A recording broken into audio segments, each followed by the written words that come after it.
الرحمن الرحيم لم يكن الذين كفروا من أهل الكتاب والمشركين منفكين حتى تاتيهم البينة رسول من الله يتلو صحفا مطهرة فيها كتب قيمة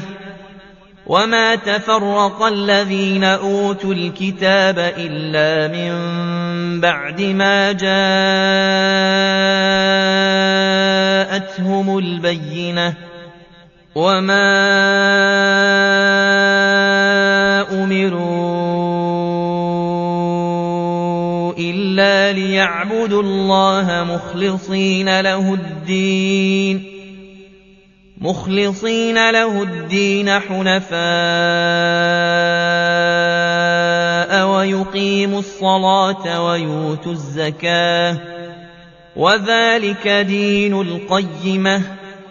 إن الذين كفروا من أهل الكتاب والمشركين في نار جهنم خالدين فيها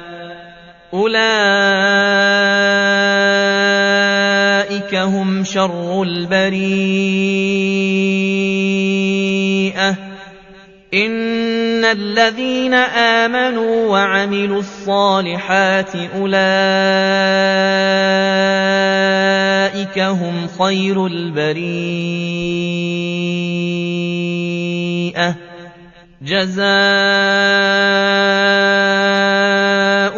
عند ربهم جنات عدن تجري من